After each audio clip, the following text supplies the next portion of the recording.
Dennett is one of the best-known and most influential philosophers out there, a leading compatibilist who has made his case both in technical work within his field and in witty, engaging popular books.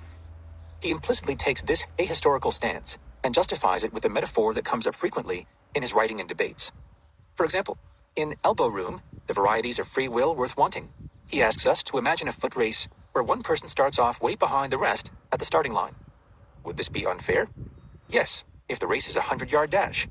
But it is fair if this is a marathon, because in a marathon, such a relatively small initial advantage would count for nothing, since one can reliably expect other fortuitous breaks to have even greater effects. As a succinct summary of this view, he writes, "After all, luck averages out in the long run." No, it doesn't. Please see the accompanying PDF for a footnote. Suppose you're born a crack baby.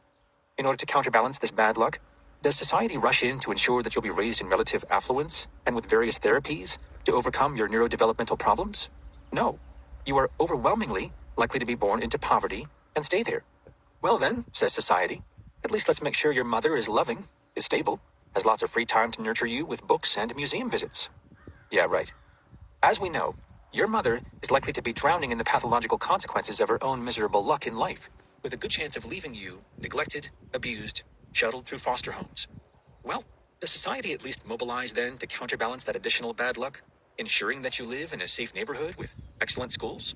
Nope. Your neighborhood is likely to be gang-riddled and your school underfunded. You start out a marathon a few steps back from the rest of the pack in this world of ours. And counter to what Dennett says, a quarter mile in, because you're still lagging conspicuously at the back of the pack, it's your ankles that some rogue hyena nips. At the 5-mile mark, the rehydration tent is almost out of water, and you can get only a few sips of the dregs. By 10 miles, you've got stomach cramps from the bad water.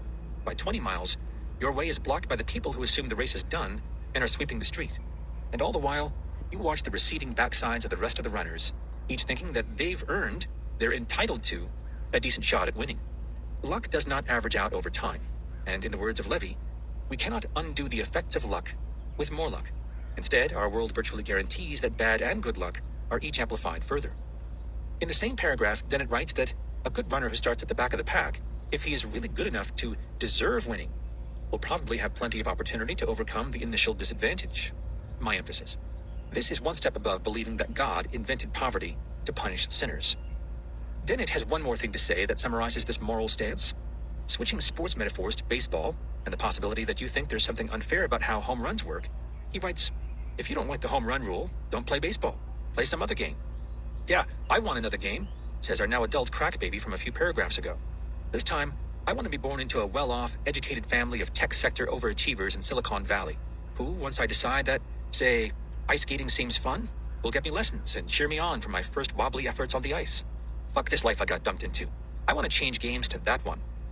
Thinking that it is sufficient to merely know about intent in the present is far worse than just intellectual blindness, far worse than believing that it is the very first turtle on the way down that is floating in the air.